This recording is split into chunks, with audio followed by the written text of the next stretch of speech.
The weather team you can trust. Here's meteorologist Kayla Smith. Through January 31st, snowfall totals for the Big Five across New York.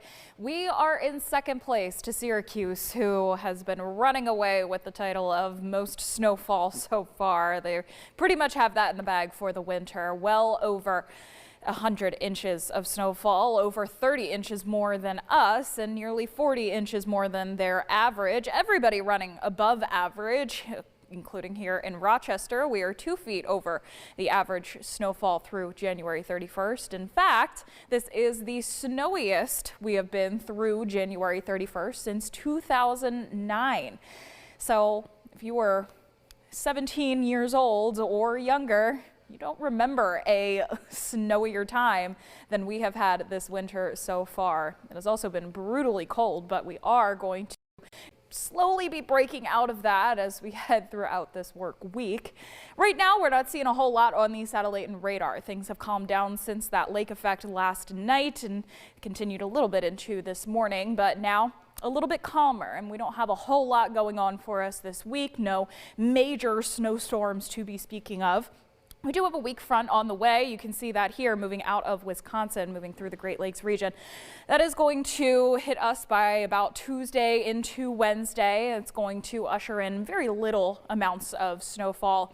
It's going to have a minor effect on our temperatures. And then we have a larger system on the way for the end of the week that will have a bigger impact on the temperatures, and not in a good way.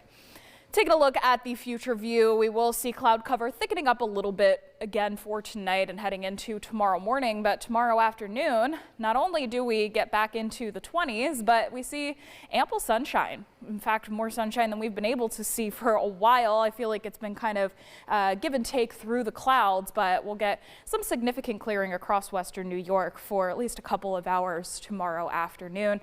All in all, it's one of the nicer days that we have had in at least the past week or so.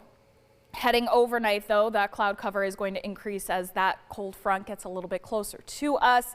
Throughout the day on Tuesday, expect mostly cloudy conditions with bits and pieces of snow showers falling at times. It is going to be a rather scattered light snowfall rather than something more widespread.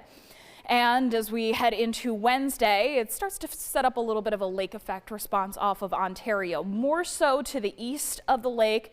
But as you head throughout the day on Wednesday, it might teeter a little bit far south enough to be able to get a little bit extra snow into Wayne County, potentially maybe even clipping into far northeastern Monroe County. But snowfall totals are expected to remain light with this, generally only a few tenths of an inch for the area. Notice that there is going to be some higher totals coming off of the eastern shores of Lake Ontario, but not really anything super major. Now, as we head towards Friday and Saturday, we will likely be picking up a little bit more snow. Exact totals right now are uncertain, but you can see the temperature change that we'll have is going to be a bigger temperature change from the Tuesday to Wednesday weaker front. That should still have our temperatures in the low 20s at least for Wednesday and Thursday, but Saturday, Ryan, we are looking at the potential of a single-degree day.